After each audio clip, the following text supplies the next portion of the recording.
Gloire au Seigneur. Nous avons un grand Seigneur qui a prévu son plan de toute éternité et qui désire l'accomplir dans ces temps où nous sommes, parce que nous sommes persuadés, avec toutes les choses qui se passent dans ce monde, que le temps est court. Et comme le dit le Seigneur, dans les derniers temps, Dieu hâtera ces choses. Et nous avons besoin d'entrer dans ce que le Seigneur a préparé et de savoir ce qu'il nous réserve pour sa gloire et pour notre bien. Nous allons voir ce soir, pour une dernière intervention, deux choses, parce que je suis obligé de résumer bien des éléments sur lesquels nous sommes obligés de passer, parce que le sujet est vaste et fourni. C'est la deuxième phase du retour de Jésus, et ce qui en sera la conséquence, le deuxième point, c'est le millénium. Donc, nous allons voir d'abord ce que le Seigneur nous dit dans sa parole au sujet de son retour. La résurrection des morts en Christ et la transmutation des vivants est ce qui a marqué la première phase de ce retour, c'est-à-dire l'enlèvement de l'Église. Nous en avons déjà parlé et donc je n'y reviens pas. Nous pouvons citer simplement ceci à un signal donné, à la voix d'un archange, au son de la trompette de Dieu. Le Seigneur lui-même descendra du ciel et les morts en Christ ressusciteront premièrement. Ensuite, nous, les vivants qui serons restés, nous serons tous ensemble enlevés avec eux sur les nuées à la rencontre du Seigneur dans les airs. Et ainsi nous serons toujours avec le Seigneur. Fortifiez-vous par ces paroles de consolation.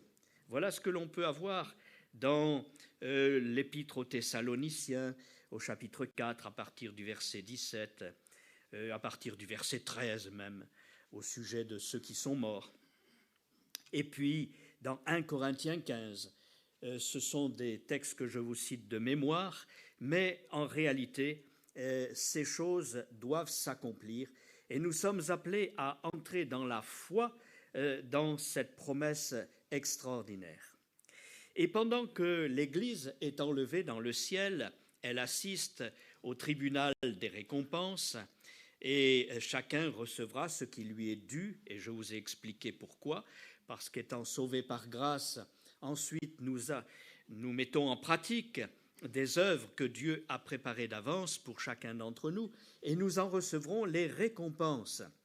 De plus, le dépôt que nous avons reçu par la parole, par la grâce de Dieu, par le salut en Jésus-Christ, par le pardon de nos péchés et par la nouvelle création que le Saint-Esprit a manifestée en nous, nous avons reçu un dépôt qui est le même pour tous.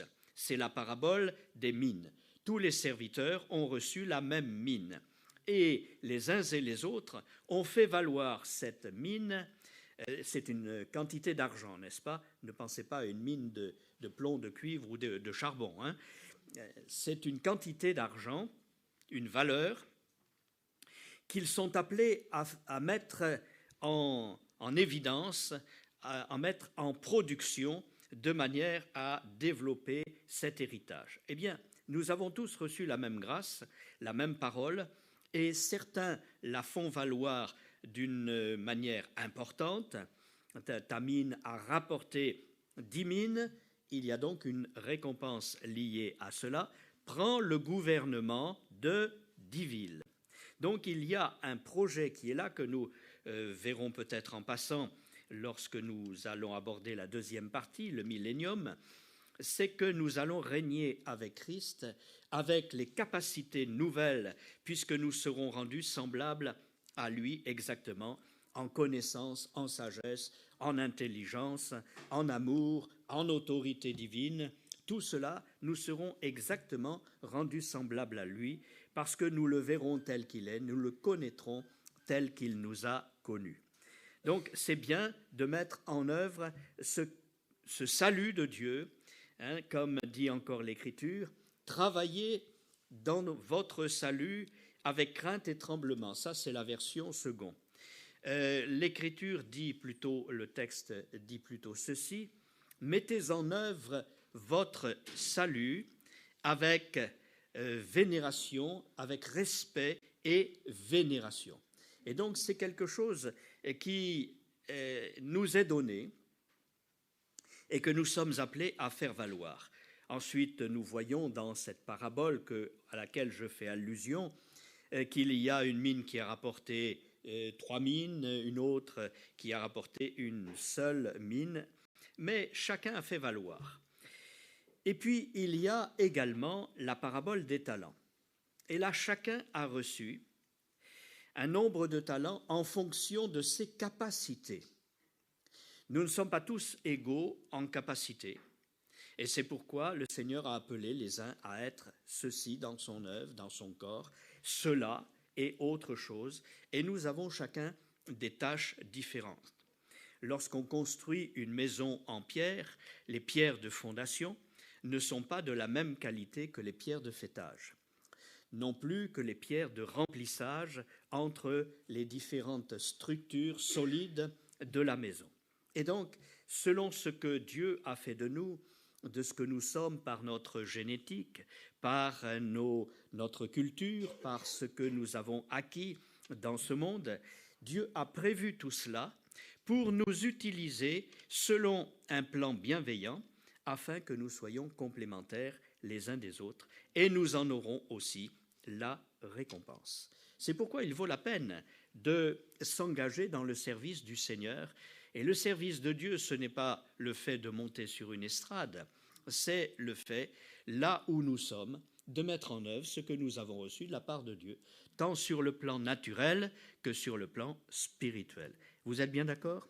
Alors si nous comprenons cela, le but d'ailleurs de cette méditation, c'est en fonction du retour de Jésus et des récompenses qui s'y rattachent, de pouvoir motiver notre cœur afin que nous ne restions point stériles ni oisifs, perdant notre temps dans ce monde, mais au contraire, que nous sachions racheter le temps et mettre notre vie au service de Dieu.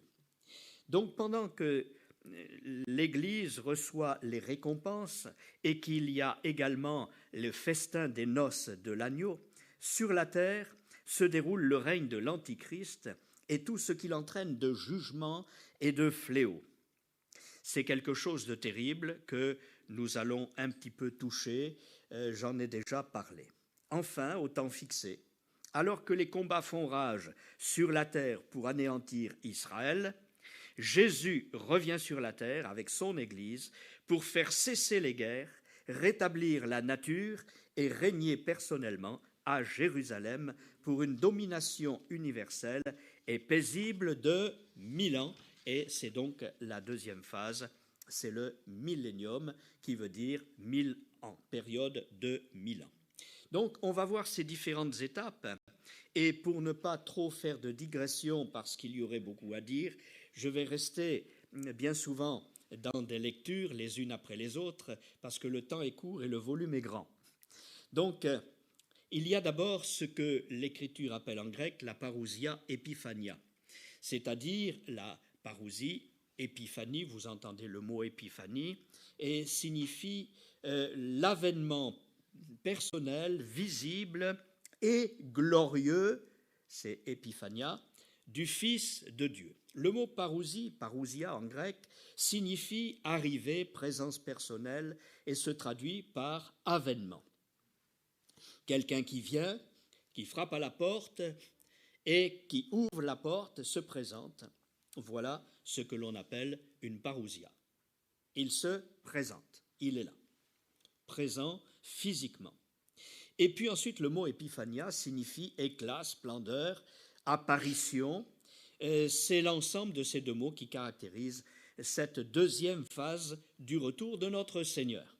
La première phase, je le répète, étant l'enlèvement de l'Église, où le Seigneur revient, mais d'une manière invisible pour les nations. Alors que dans la deuxième phase dont nous faisons allusion maintenant, il vient et tout œil le verra, et ceux qui l'ont percé. Et ils pleureront sur lui comme on pleure sur un fils unique, sur un fils bien-aimé. Ils reconnaîtront enfin celui qu'ils ont percé. Alors, tout cela va faire des bouleversements terribles. Je passe sur bien des textes, mais au moment où le Seigneur reviendra, il anéantira l'impie, l'antichrist dont nous avons déjà parlé, par l'éclat, Épiphania, de son avènement, parousia. Alors, quand on voit un texte comme celui-ci, qui est 2 Thessaloniciens 2,8, les définitions de ces deux mots s'y trouvent rassemblées et c'est quelque chose de très fort. Maintenant, j'ai sous les yeux une douzaine de textes qui confirment, aussi bien dans l'Ancien que dans le Nouveau Testament, ces réalités glorieuses. Il reviendra donc visiblement. Comme je viens de le dire, dans la première phase, c'est d'une manière invisible. Maintenant, il nous est dit que tout œil le verra. Il viendra sur les nuées du ciel. Apocalypse, chapitre 7, verset 13. Chapitre 1er, verset 7. Daniel, chapitre 7, verset 13. Son règne et son royaume ne viennent pas sur la terre, ne viennent pas de la terre, ils sont divins. Il faut savoir que quand le Seigneur vient, il ne vient pas apporter un règne comme nous connaissons aujourd'hui, les présidents, etc., les rois, non. Parce que tout cela est une limitation humaine et tout ce que l'homme peut faire est voué à l'échec. Et donc, quand le Seigneur, lui, revient, il va vraiment régler le problème des nations. Parce qu'il va revenir avec gloire et avec ses anges. Il ne vient plus en Messie souffrant. La première fois qu'il est venu, et c'est fait il y a 2000 ans, eh bien, il a été méprisé, abandonné des hommes, homme de douleur, habitué à la souffrance, semblable à celui dont on détourne le visage. Nous n'avons fait de lui aucun cas. Cependant, ce sont nos péchés qu'il a portés. C'est de nos iniquités dont il s'est chargé. Et nous l'avons considéré comme puni, frappé de Dieu et humilié. Mais il était blessé pour nos péchés, brisé pour nos iniquités. Et le châtiment qui nous donne la paix est tombé sur lui. Et c'est par ses meurtrissures que nous sommes guéris. Tout cela, le Seigneur l'a fait pour nous afin de nous sauver. C'était sa première venue. Maintenant, il vient dans une seconde venue et elle se divise en 2 phases, comme nous venons de le définir. Ainsi, le Seigneur a un but, c'est de nous réunir avec lui. Déjà, par l'Esprit, nous sommes unis au Seigneur et nous recevons de lui direction, secours et tout ce qui est nécessaire. Mais lorsque le Seigneur reviendra, il va manifester son autorité, sa puissance, avec une puissance angélique, avec une puissance des phénomènes célestes et autres qui vont se manifester. Et là, il ne s'agit plus de l'agneau de Dieu, il va s'agir du lion de la tribu de Juda. Il pètera les nations avec une verge de fer, c'est-à-dire avec une autorité inflexible. Et on a souvent l'habitude de dire « Ah, Seigneur, 12 agneaux de Dieu, mon bon berger », c'est vrai. Mais n'oublions pas que le même Seigneur était celui qui, sur le mont Sinaï, a manifesté la gloire, la puissance de Dieu par la parole dans l'Ancien Testament. Et avec une autorité implacable. Maintenant, il veut sauver les hommes et s'est manifesté comme le berger doux et humble de cœur, celui qui s'humilie, même devant ses créatures, celui qui s'abaisse et qui va jusqu'à donner sa vie par amour pour chacun d'entre nous.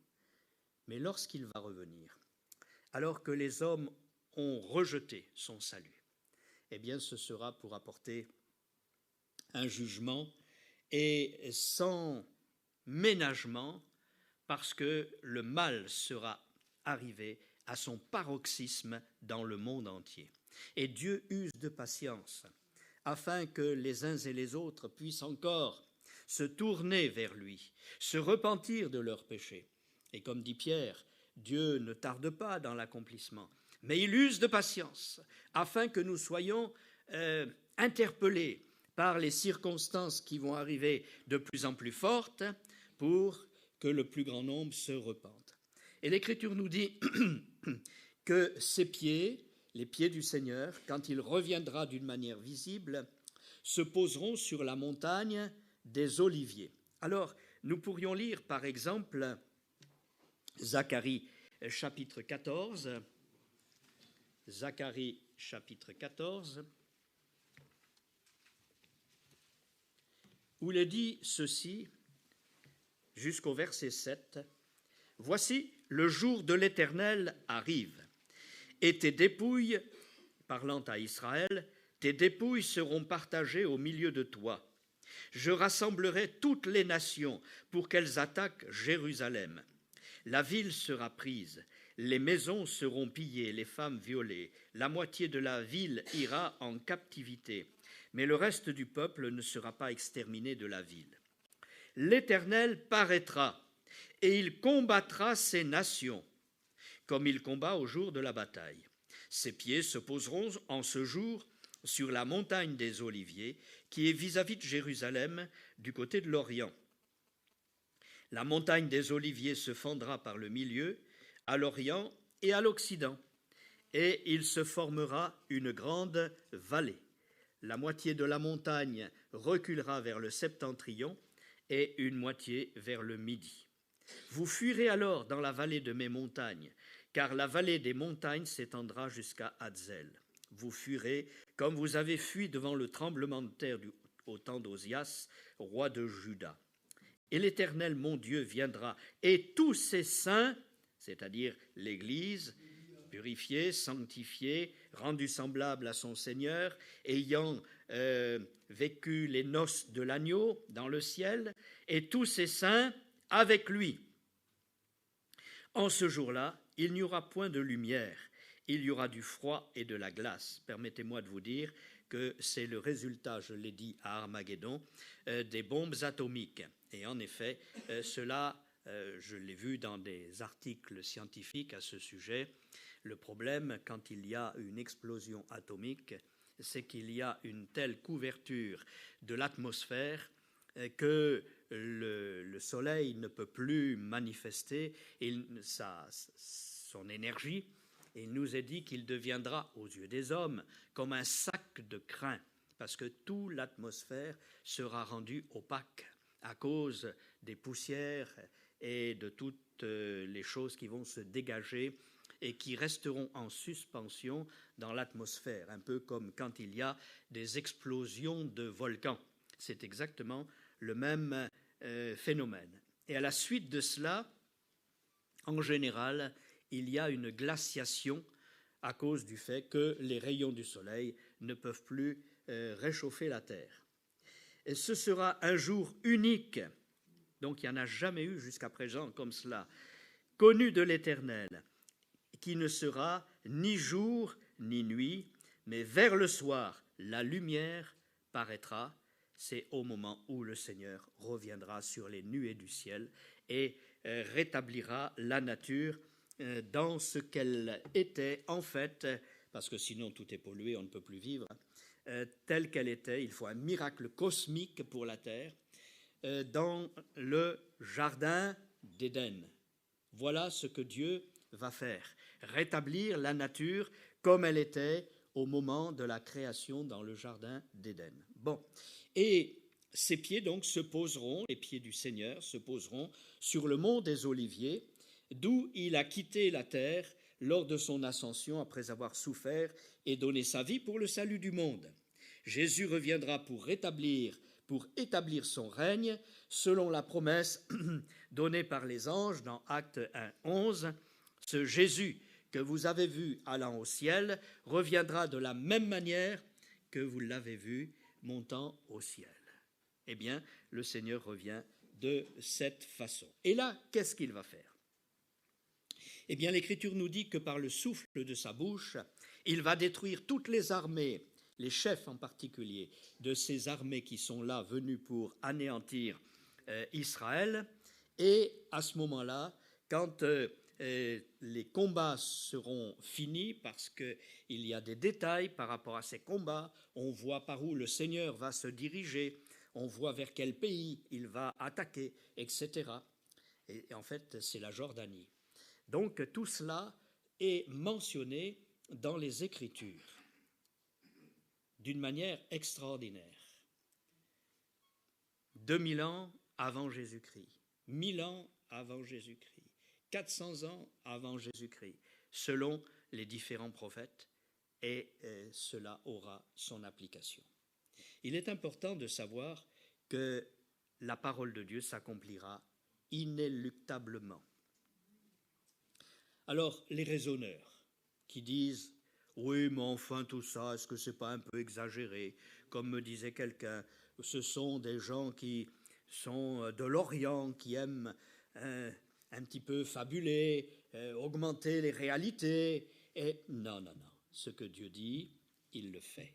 C'est lui qui agit. Et il vient en souverain juge, et là plusieurs textes des psaumes en particulier nous en parlent, le psaume 82, le psaume 94, le psaume 98, parce que Jésus sera le seul capable de juger les nations, pour deux raisons.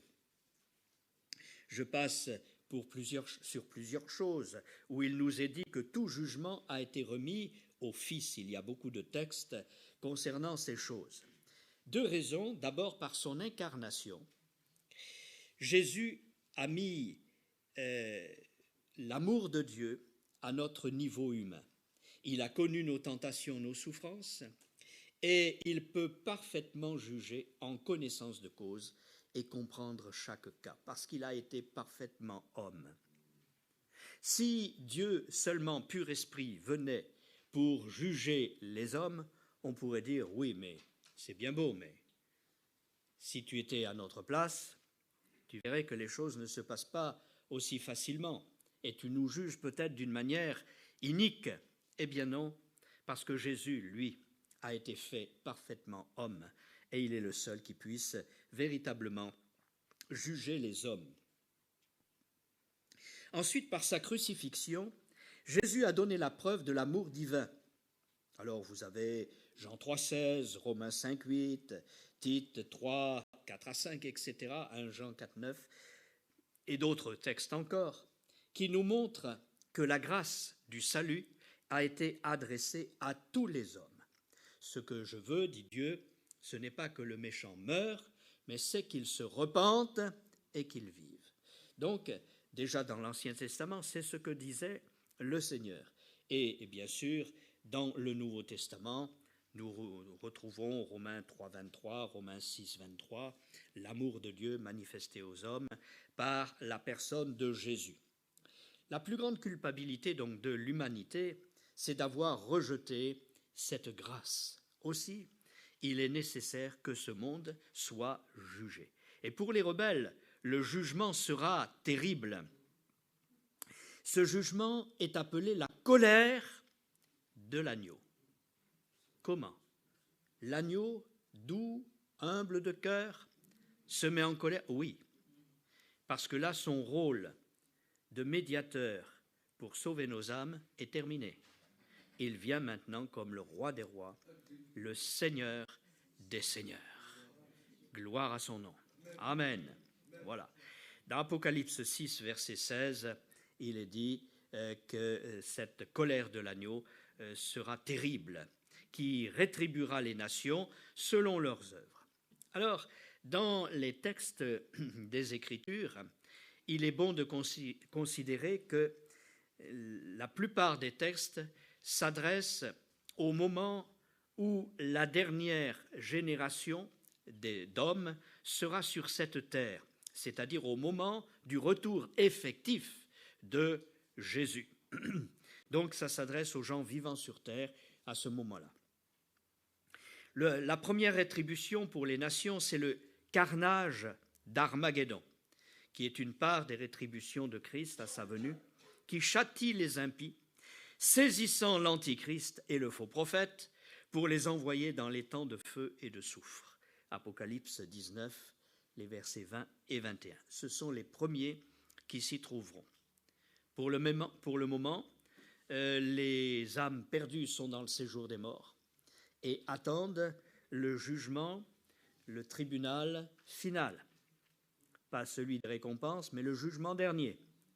Et là, ils iront dans les temps de feu et de soufre, mais lorsque le Seigneur reviendra et que l'Antichrist et son faux prophète religieux auront trompé l'humanité pour essayer d'en faire perdre le plus grand nombre, eh bien, eux iront directement et ils seront les premiers à aller, comme on résumerait, en enfer. C'est un mot qui vient d'un terme biblique. D'ailleurs, quand il nous est dit que Jésus est descendu dans les lieux inférieurs de la terre, et inférieur, c'est inferna, qui a donné le mot enfer. Parce qu'on pense que ce lieu inférieur, c'est le lieu où les temps de feu et de soufre. Bon, mais tout ça, ce sont des élucubrations.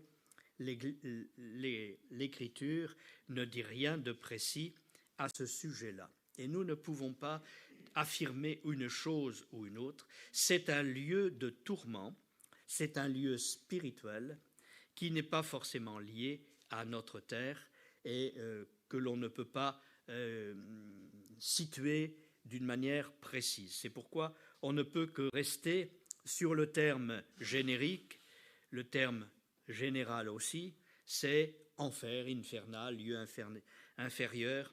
Quand il nous est dit que Jésus est descendu dans les lieux inférieurs de la terre, ça peut également, par rapport à sa position céleste, montrer qu'il est descendu dans un lieu inférieur. Notre terre, par rapport au ciel, est un lieu inférieur, forcément, puisque c'est un lieu matériel, physique. Et donc, le Seigneur, quand il reviendra, va manifester le jugement sur ceux qui seront dans cette génération. Et l'Antichrist et le faux prophète seront les premiers à aller dans les temps de feu et de soufre, qui est la seconde mort, qui est la perdition loin de la face de Dieu. Les armées montées contre Israël seront elles aussi détruites. Alors beaucoup de textes sont là. Tout cela se passe sur le champ de bataille en Israël. Mais dans le reste du monde, Dieu envoie aussi ses fléaux, dit l'Écriture, pour châtier tous les impies. Et en conséquence de ce châtiment général sur l'ensemble de la terre, il nous est dit qu'un quart, puis un tiers du reste de la population mondiale périt. Et si l'on fait donc le calcul simplement de fraction, eh bien on se rend compte que cela représente 50% de la population mondiale. Bon, en 2025, nous sommes déjà 7 milliards.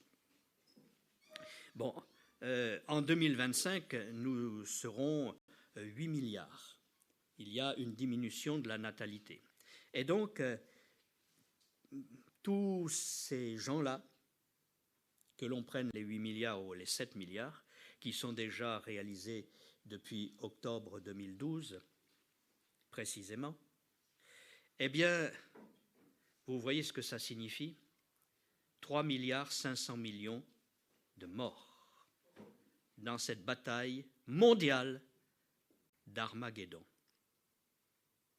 Les 55 millions de la Seconde Guerre mondiale sont un petit nombre, à côté de 3 milliards et demi, voire 4 milliards de victimes. Et quand on essaye d'imaginer ce qui va se passer, c'est vraiment passer la charrue sur l'ensemble de notre terre. C'est vraiment réduire à néant tout ce que les hommes ont bâti. Et s'il n'y avait pas la puissance de Dieu et certaines grâces qui seront manifestées, nous n'aurons pas le temps d'en parler, eh bien, le retour du Seigneur se ferait sur un véritable champ de ruines. Or, le Seigneur va intervenir. Ensuite, le Seigneur va partager les vivants restés, c'est-à-dire déjà un grand nombre de personnes, si on prend 4 milliards d'individus. Mais parmi ces 4 milliards, il y a absolument de tout sur l'ensemble de la population mondiale. Et Jésus parle de ce partage entre les brebis et les boucs. Et il ne s'agit pas de gens chrétiens ou autres, il s'agit de l'ensemble de la population. C'est ainsi que dans Matthieu 25, versets 31 à 46, il y a la nécessité de situer des personnes dont il est question. Il faut réaliser ce qu'il en est. D'abord, sur l'ensemble de ce qui va se dérouler, le jugement va s'exécuter par des guerres, des fléaux, des famines, nous l'avons déjà cité, les faux Christ, les faux prophètes, mais ensuite, dans la suite du texte de Matthieu 24, nous voyons qu'il y a une autre phase, une autre partie. 24-15 à 25-13, il y a les deux phases du retour de Jésus qui sont mises en parallèle et même quelquefois confondues.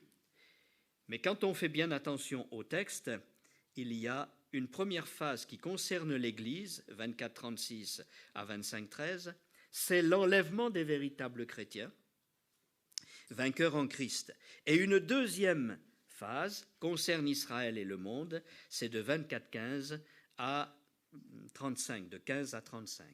C'est le retour visible du Christ, c'est la parousie. Puis viennent les rétributions, et elles apparaissent dans le texte distinctes et séparées les unes des autres. La rétribution de l'Église, je l'ai déjà développée, c'est le tribunal de Christ et les noces de l'agneau. Et puis viennent après les rétributions des nations. Alors, dans ce domaine, il y a les effroyables destructions dont je viens de parler, opérées par la guerre et les fléaux du jugement des nations, où un quart puis un tiers du reste de la population mondiale périt. Vous trouvez cela dans Apocalypse 6, le verset 8, et 9, le verset 18. Donc, à l'instauration du règne terrestre de Jésus, il y aura encore beaucoup d'hommes de conditions spirituelles très différentes. Les uns qui, craignant Dieu et désirant la justice, auront écouté les avertissements divins, nous le trouvons dans Apocalypse 14, verset 7, alors que d'autres n'auront cherché toute leur vie que leurs propres intérêts, que nous trouvons également dans 2 Timothée 3, 1 à 5. Ils ne se sont pas repentis devant les jugements de Dieu. L'Écriture même dit, ils auront levé le poing contre Dieu à cause des fléaux qui vont les atteindre. Et donc, ils vont s'endurcir davantage. Apocalypse 16. L'humanité est donc représentée par un mélange, dans la parabole, de brebis et de boucs que le Seigneur, avec son Église, ses saints, va juger pour les séparer les uns des autres afin que le règne terrestre commence avec des gens au cœur bien disposés. Ils auront manifesté leur foi et leur crainte de Dieu par des œuvres bonnes au milieu de la méchanceté et de la confusion générale des derniers temps. Jésus, parlant de ces moments et de la fin, a dit « Et parce que l'iniquité se sera accrue, la charité du plus grand nombre se refroidira. » Matthieu 24, 12. Toutefois, ceux qui ont la foi en Dieu et la crainte de son nom, sans pour autant être parmi les vainqueurs formant l'épouse de Christ, ni des disciples de Jésus, ni ses frères, mais ils croient simplement, la manifesteront cette fois par des œuvres de compassion et de secours envers ceux qui, dans ces derniers temps, seront persécutés pour le nom de Jésus. Tel que Jésus dit, quand vous aurez donné même un simple verre d'eau à l'un de ces plus petits parmi mes frères, vous ne perdrez pas votre récompense. Et quelle sera cette récompense? Eh bien, ce sera de pouvoir entrer dans le millénium. Vous voyez que nous prenons des textes des Écritures hors de leur contexte et nous leur donnons toutes sortes d'applications.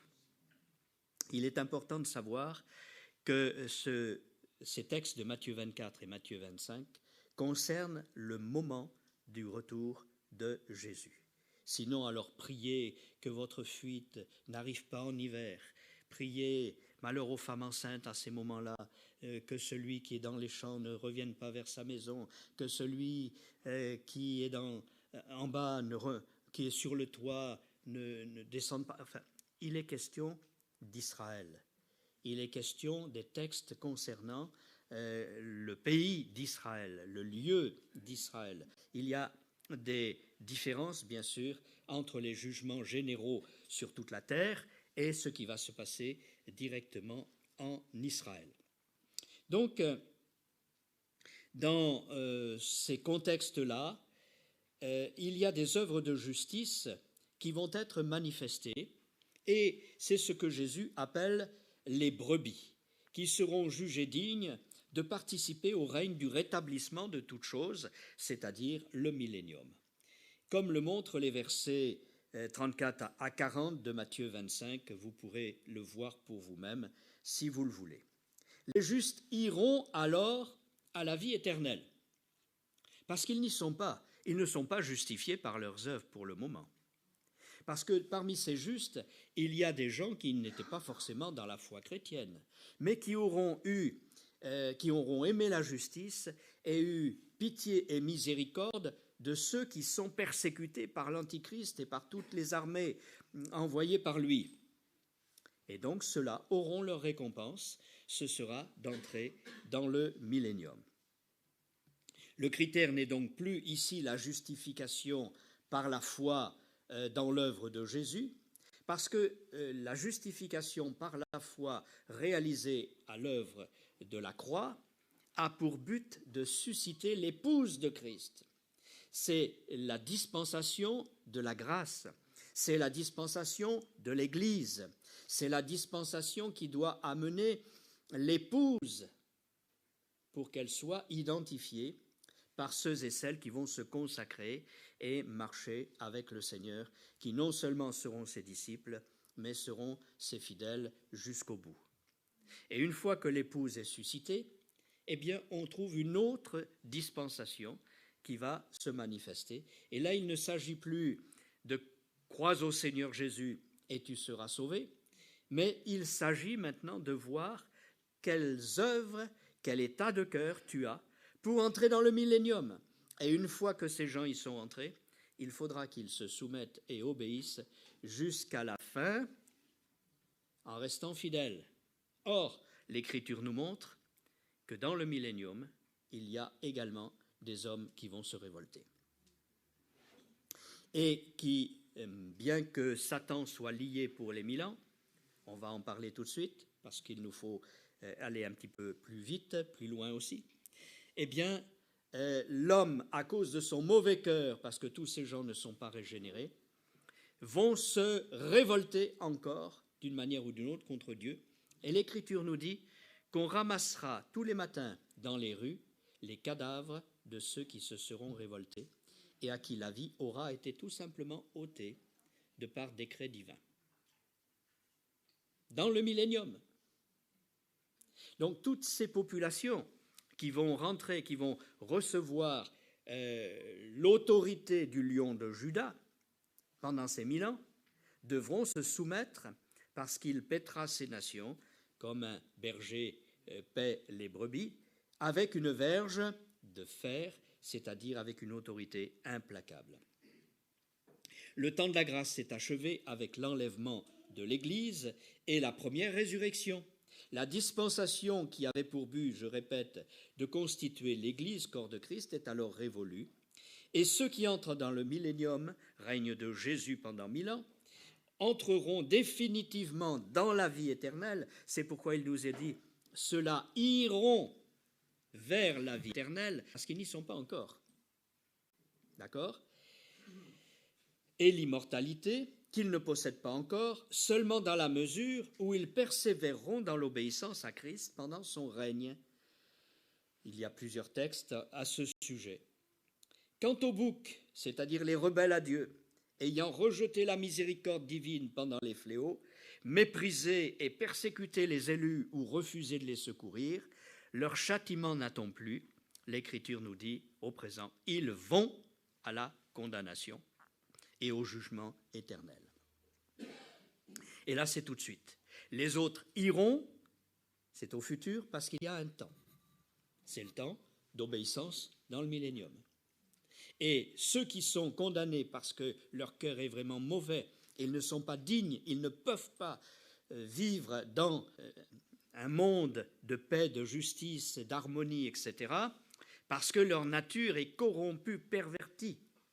Ils n'aiment pas le bien, ils n'aiment pas la vérité, ils n'ont pas l'amour de Dieu, ils rejettent Dieu volontairement, et ainsi, ils vont directement au châtiment éternel. Il nous est dit que la vie leur est ôtée sur place par le Seigneur lui-même, et ils s'en vont dans le lieu d'attente du jugement dernier.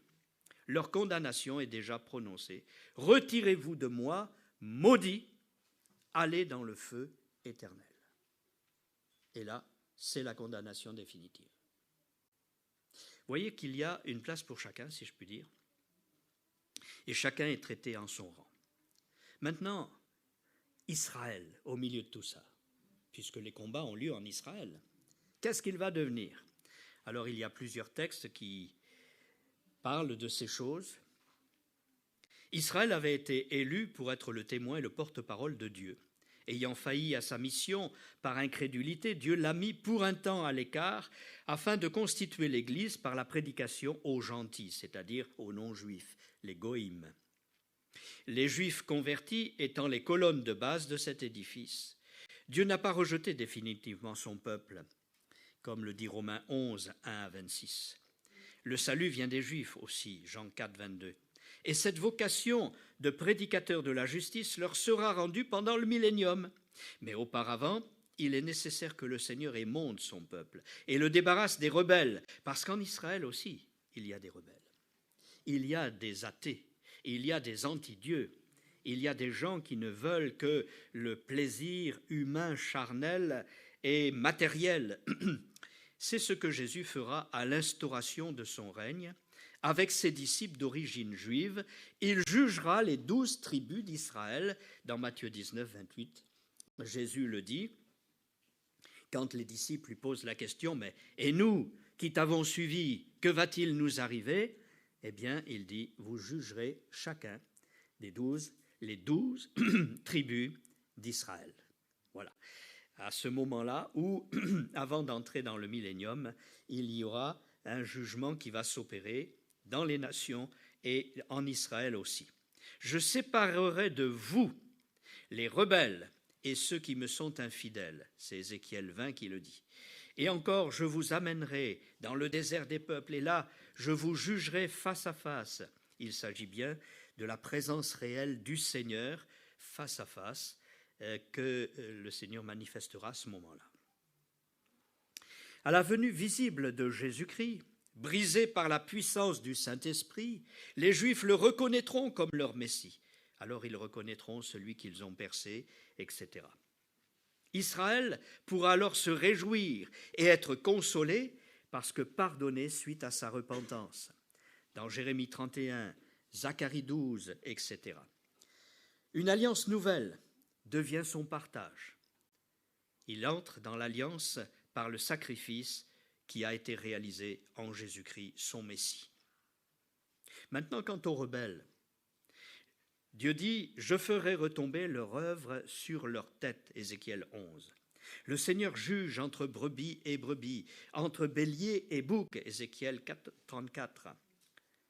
Outre cela, pendant les combats d'Armageddon, écoutez bien, c'est terrible, alors que tout Israël, je l'expliquais hier, aura été rassemblé dans le grand Israël créé suite à la bataille de Gog et de Magog.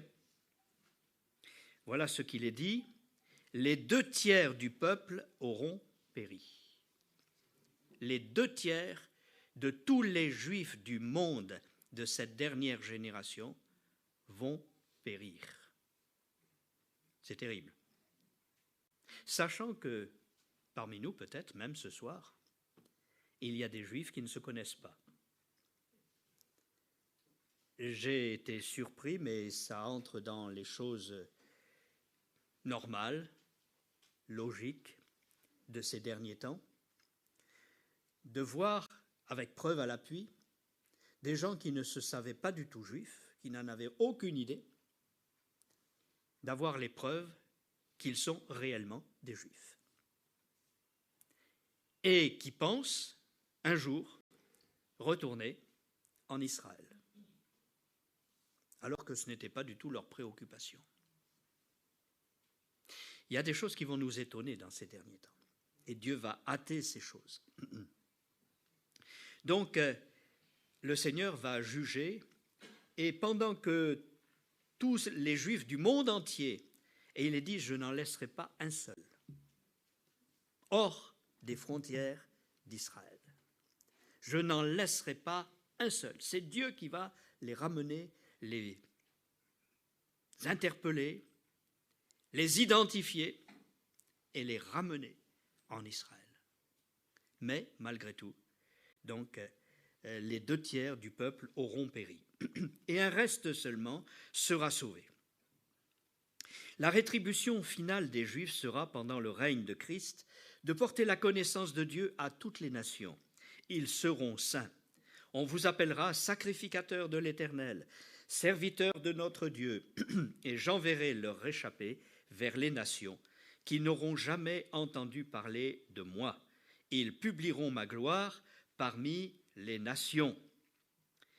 Maintenant, quant aux 144 000 Juifs, les 12 000 de chaque tribu, on peut se dire, mais alors, est-ce que c'est ceux-là seulement qui seront sauvés? Non, ceux-là, ils auront reçu d'abord le sceau sur leur front pour être épargnés parmi la guerre qui va avoir lieu à cette époque, la grande bataille d'Armageddon. Donc ils vont échapper à tous ces fléaux. Nous les retrouvons à Jérusalem au service de l'agneau et attachés à sa personne comme une garde royale d'honneur. Apocalypse 14, les versets 1 à 5. Ils forment l'élite spirituelle du peuple d'Israël. Ce n'est pas seulement les 144 000 dont parlent les témoins de Jéhovah. Et puis il y a encore 144 000 de toutes les nations qui, eux aussi, comme en parallèle, formeront un service particulier. Mais l'Écriture nous montre une foule innombrable qu'on ne peut absolument pas dénombrer, qui est là devant le trône et qui loue le Seigneur, parce qu'ils sont sauvés, ils ont été rachetés de tout peuple, de toute langue, de toute nation, etc. Ils forment donc l'élite spirituelle du peuple d'Israël, semblable à ces 7 000 hommes que Dieu s'était réservés du temps d'Élie et qui n'avaient pas fléchi les genoux devant Baal. 1 Roi 19, 18. On peut supposer qu'il s'agit de 144 000 Juifs qui se sont convertis au Seigneur Jésus et seront consacrés à lui en Israël, et se seront consacrés à lui pendant le temps de la fin, entre l'enlèvement de l'Église et la venue de Jésus. Parce qu'il y aura les 2 témoins, on n'a pas le temps d'en parler, qui vont se manifester à Jérusalem. Ça peut être Moïse et Élie, et ça peut être aussi Enoch et Élie. Bon, on ne va pas discuter là-dessus. Mais quand on voit les signes qui seront manifestés, les miracles, eh bien, ce sont tous ceux de Moïse et d'Élie. Alors, la question reste en suspens et ce n'est pas à nous d'y répondre. Mais toujours est-il qu'à cause des 2 témoins et à cause des anges qui passeront et qui diront à toutes les nations, à chacun selon sa langue, ne recevez pas la marque de l'Antichrist, n'acceptez pas le 666 dans votre corps, marqué sur votre chair, n'adorez pas, ne vous prosternez pas devant l'Antichrist. Ils le payeront de leur vie, mais certains seront préservés. Et donc, dans les 144 000 Juifs, 12 000 de chaque tribu en question, eh bien, il y en a donc qui seront préservés, ayant accepté que le Messie, Christ, le Sauveur, Jésus de Nazareth, soit leur Seigneur. Pourquoi? Eh bien, l'Écriture nous dit que le nom de l'agneau et le nom du Père seront sur leur front. Ils porteront sur leur front le nom de l'agneau et le nom du Père. Donc, ce sont des gens juifs qui se sont convertis alors que l'Église est déjà enlevée. Donc, ils ne sont pas l'épouse, vous voyez, mais ils sont un échantillon, on pourrait dire, du peuple juif pour être une garde d'honneur au Seigneur. L'Écriture nous dit qu'ils sont irrépréhensibles, donc parfaitement justifiés de cette justice que seul le Seigneur peut donner par son sacrifice.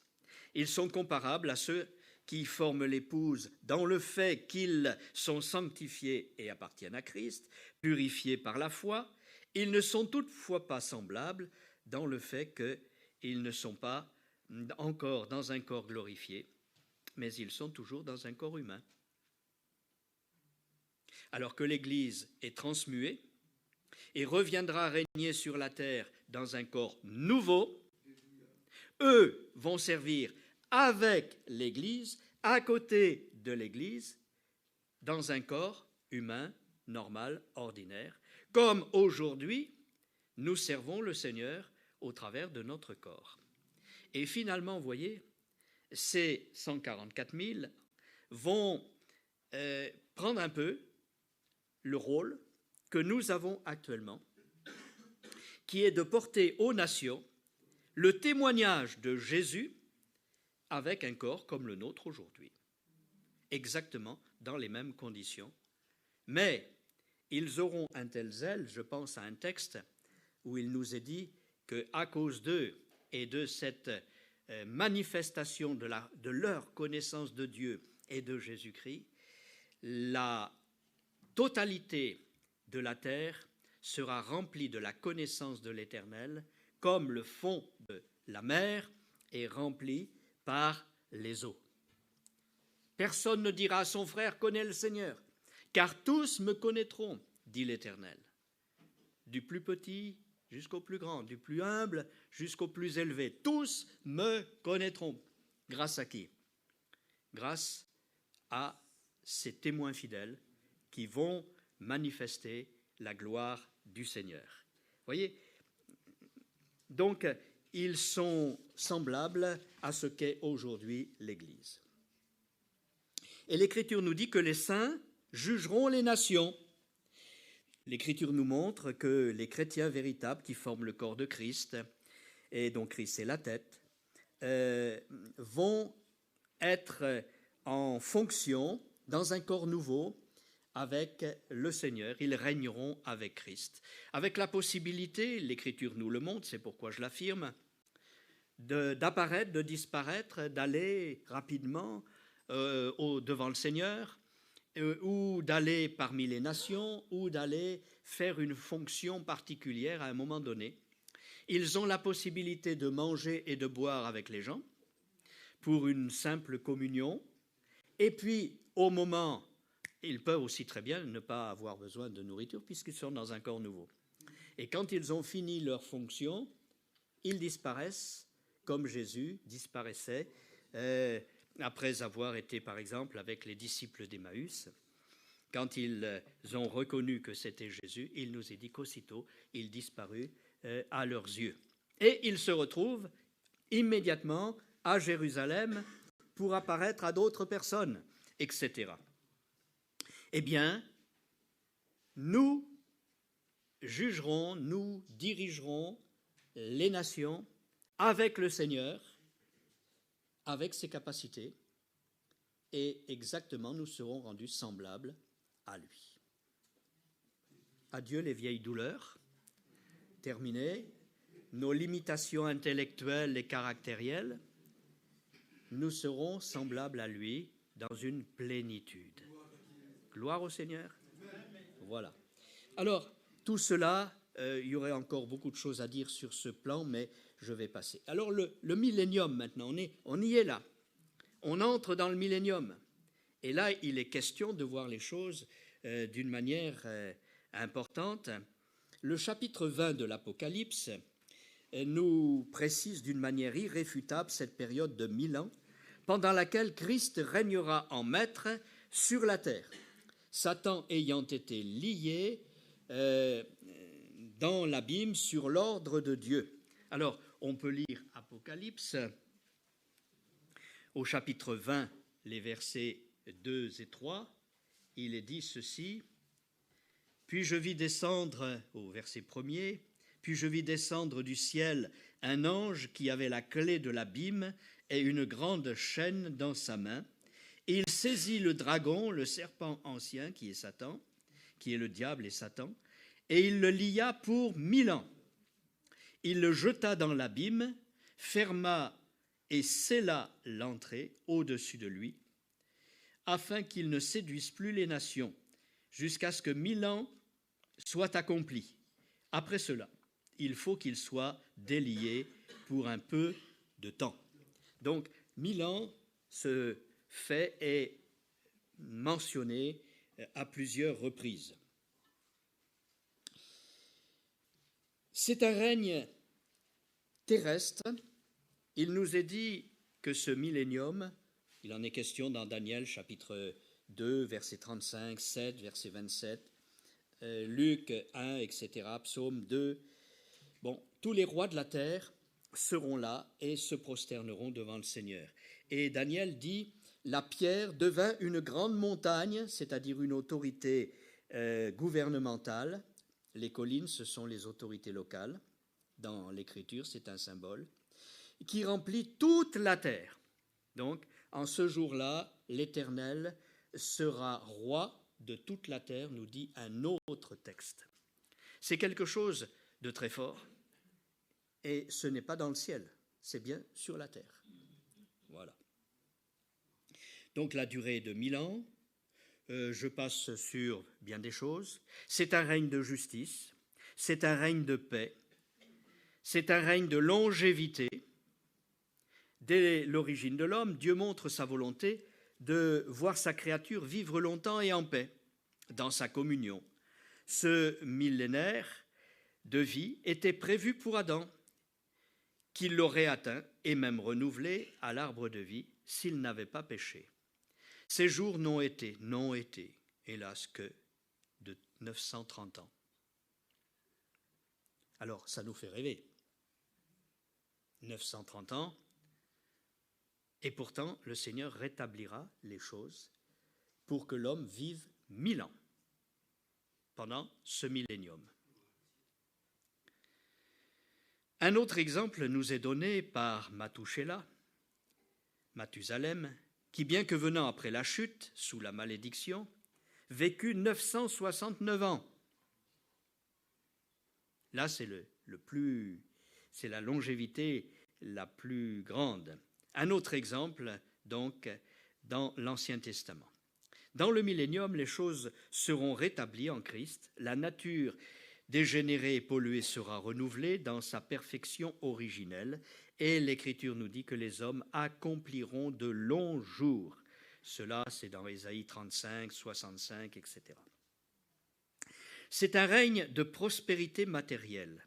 Il a toujours été de la volonté de Dieu que les hommes soient dans l'abondance. Seul le péché les en a privés. Dans le millénium, le péché ayant été vaincu par Christ et Satan mis hors d'état de nuire, une grande prospérité liée à la paix des peuples sera le partage de l'humanité. La nature sera affranchie de la malédiction. La chute de l'homme l'a livrée à Satan, le destructeur, et elle a entraîné la malédiction sur toute la terre. En conséquence, la nature en souffre et aspire après une délivrance. Romains 8, 19 à 22 nous parle de cette réalité. Dans le millénium, la nature entière sera régénérée et remise dans l'état dans lequel Dieu l'avait voulu et créé pour le bonheur de l'homme. Et là, on voit que les animaux ne sont plus carnivores, que les serpents ne sont plus venimeux, que voilà, les choses sont complètement changées, et à la place de la ronce s'élèvera le myrte et des arbres odoriférants, etc., pour le bien de tous. Maintenant, et je voudrais voir l'aboutissement de ce millénium, il y aura des ombres à ce millénium. Le péché sera encore possible.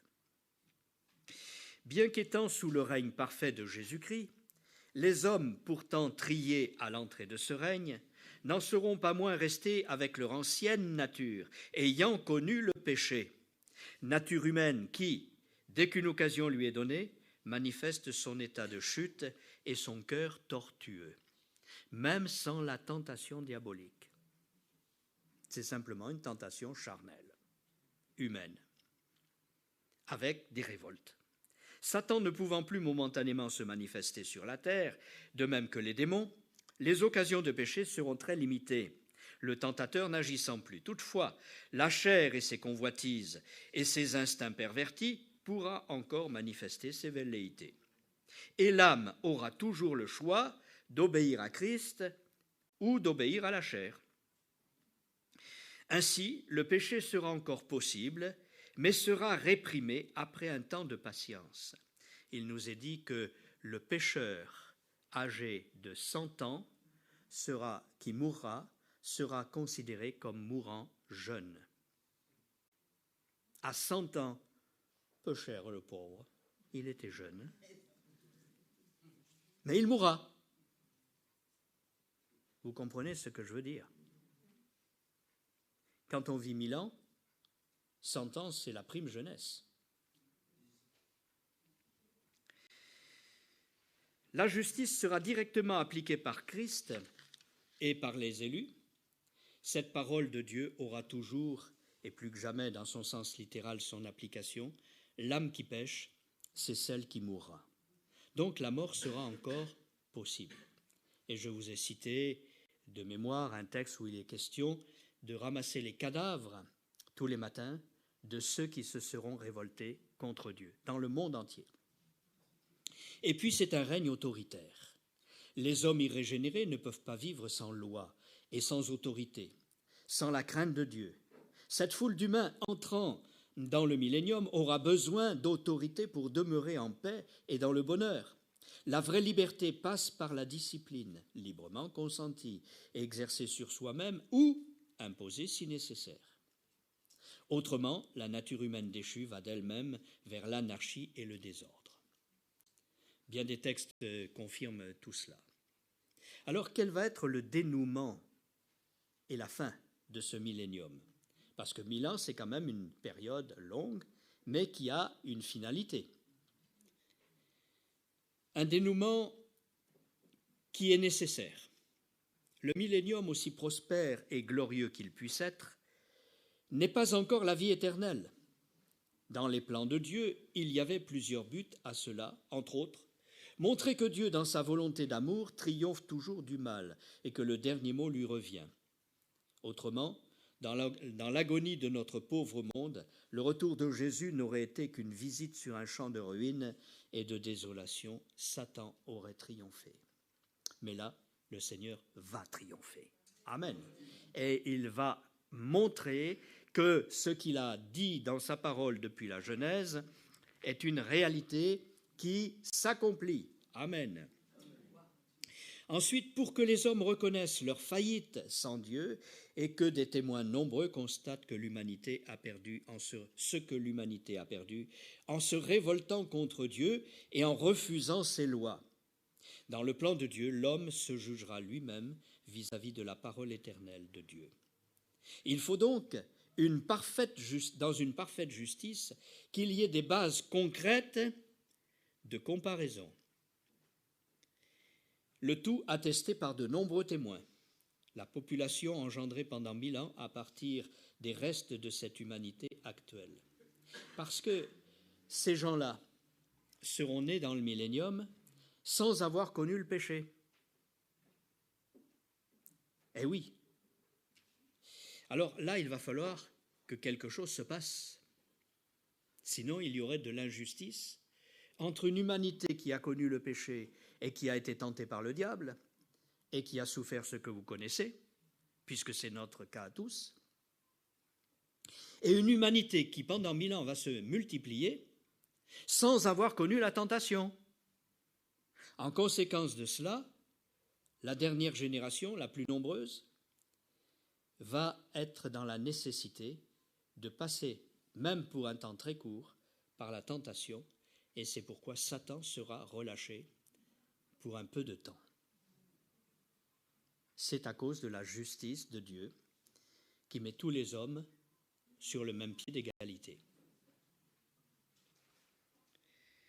Alors, c'est un choix que chaque homme a à faire dans sa vie. Et Satan sera donc relâché. Apocalypse 20, les versets 3 et 7 et 8. Bien que ce soit pour un peu de temps, le sentiment pourrait dire, mais pourquoi n'a-t-il pas déjà fait suffisamment de mal? Peut-être l'avez-vous déjà pensé. Les pensées de Dieu ne sont pas nos pensées. L'Écriture dit, il faut qu'ils soient déliés. Et ceci dans un but précis et indispensable à la justice de Dieu.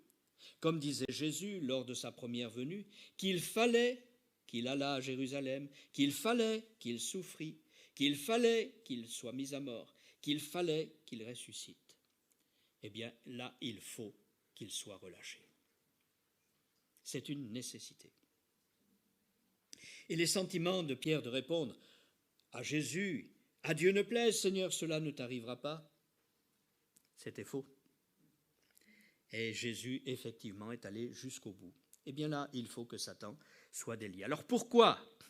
Parce qu'après tant d'années de bonheur, l'heure des prises de position est arrivée. Pour faire un choix, il faut plusieurs sollicitations afin que l'homme exerce son libre arbitre et qu'il soit responsable de ses décisions. Pour cela, il lui faut de nouveau l'épreuve de la tentation. J'aurai fini tout de suite. Nous en sommes à la conclusion. Je suis obligé d'aller quand même jusqu'au bout de cette pensée, sinon vous allez dire, mais comment ça finit tout ça? Alors, allons-y. Dans cette tentation, pour trouver une place définitive dans l'éternité, par la tentation diabolique, les hommes vont choisir. Une foule va se révolter, Apocalypse 20, les versets 8 et 9. Comme sous l'Antichrist, les nations de tous les points du monde, sous la poussée de Satan, viendront pour anéantir le camp des saints, c'est-à-dire les Juifs, à Jérusalem et dans le monde entier, dans une révolte ouverte contre le gouvernement du Christ, appelée encore Gog et Magog, qui sont probablement là en tant que souvenir de cette attaque violente contre le peuple d'Israël, au temps des nations. Ils investiront le camp des saints. Satan voudra refaire ce qu'il avait fait avec l'homme de péché, la bête, qui n'est plus là. Elle est déjà dans les temps de feu et de soufre. Plusieurs des justes succomberont, probablement, c'est l'Écriture qui le dit, avant que Dieu n'intervienne, et cela encore dans un but précis. Comme cela a été dit dans Daniel 11, 35, afin qu'il soit épuré, purifié et blanchi. Et l'accomplissement partiel a déjà été réalisé 1000 ans plus tôt. Dieu intervient, et quand il intervient là, cette fois, et cette fois seulement, pas avant, c'est la fin du monde. Vous saisissez où est-ce qu'il faut la situer? Là, c'est la fin du monde. Un feu descend du ciel et dévore la terre et tout ce qu'elle contient. Et non seulement la terre, mais c'est le cosmos entier qui est désintégré. Et Dieu créera à partir de cela de nouveaux cieux et une nouvelle terre. Mais en attendant, la terre avec tout ce qu'elle contient, va être complètement détruite. Le manque de précision du texte biblique concernant ce fait ne nous permet pas de dire ce qu'il advient des justes. Mais l'ensemble des textes nous amène à penser que tous les hommes doivent mourir, excepté ceux qui, formant l'épouse de Christ, et étant vivants au moment de l'enlèvement, auront été transmués sans voir la mort. Quelle promesse extraordinaire! Pour toute l'humanité, seuls ceux qui seront vivants, appartenant au Seigneur, étant consacrés, étant unis à lui, au moment de son retour, ne verront pas la mort. mais seront transmués, comme Enoch, Élie. D'accord? C'est étonnant. Mais vous pouvez devenir cette catégorie très spéciale de l'ensemble de toute l'humanité. C'est à notre portée, c'est devant nous, et nous sommes appelés à y rentrer. Alors, est-ce qu'il vaut la peine de se consacrer? J'attendais une réponse. Bon.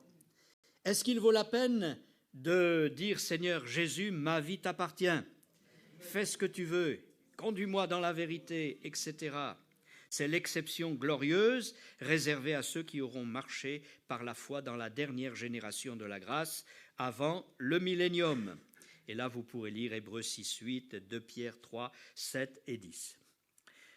Toutefois, une possibilité de transmutation des saints pourrait être envisagée, mais on ne peut faire qu'une affirmation formelle, que ceux qui ont été fidèles jusqu'au bout et qui n'avaient pas encore été transmués puissent être à ce moment-là, eux aussi, transmués sans voir la mort de la destruction de ce monde et passer directement dans l'état éternel. Et la suite de cela, eh bien, après la destruction de notre cosmos actuel et le renouvellement d'une nouvelle création où une nouvelle terre sera aussi, eh bien, nous entrons dans la dernière dispensation, qui est la dispensation éternelle, dans la présence de Dieu. Et là, enfin, c'est le ciel. Enfin, c'est l'éternité. Vous voyez que tout le processus, il est complexe. Je ne sais pas si vous avez pu suivre tous les détails de ce que j'ai essayé de résumer rapidement, mais c'est immense. Et ça nous fait dire, Seigneur, permets que je sois fidèle. Attache-moi à toi. Fais-moi t'aimer d'un amour vrai, entier et consacré pour toi, afin que tu sois glorifié dans ma vie. Cela doit nous faire réfléchir. C'était le but de ces réflexions, ces méditations. Que le Seigneur vous bénisse, chacun en particulier, et vous conduise de plus en plus à vous attacher à Jésus, seul Sauveur, seul Seigneur, qui revient. Le mot bientôt, c'est en fait, en un clin d'œil, instantanément. Au moment où on ne s'y attend pas, Jésus l'a dit. Alors soyons prêts et veillons. Nous prions, s'il vous plaît. Merci pour ta grâce, Seigneur. Tout ce que nous avons partagé, issu de ta parole, est là pour nous encourager à persévérer dans tes voies, à nous attacher à toi et à toi seul, pour que tes œuvres soient manifestées dans nos vies et que tu sois glorifié, qu'un plus grand nombre soit sauvé. Seigneur, merci, parce que tu as des desseins bienveillants et tu veux bénir tous ces bien-aimés qui sont là, qui ont besoin aussi de faire des progrès dans ta connaissance, dans l'expérience de ta parole. Conduis-nous chacun pour notre part à être fidèles dans tes voies. Délivre-nous de nos folies, délivre-nous de nos erreurs, délivre-nous de notre cœur mauvais ou incrédule. Que nous n'ayons pas un cœur mauvais ou incrédule pour nous détacher de ces choses, mais au contraire, que ton amour nous fasse nous y investir toujours davantage pour t'honorer et te glorifier, afin de régner avec toi. Tu nous dis que tous ceux qui souffrent pour toi régneront aussi avec toi. Eh bien, Seigneur, permets que les souffrances dues au témoignage, dues à la marche avec Jésus, ne soient pas pour nous décourager, mais au contraire, que nous levions nos yeux vers les choses éternelles, puisque nous avons été rachetés à si grand prix. Merci Seigneur, tu bénis ton peuple et tu le conduis dans l'expérience de ta vérité. Amen.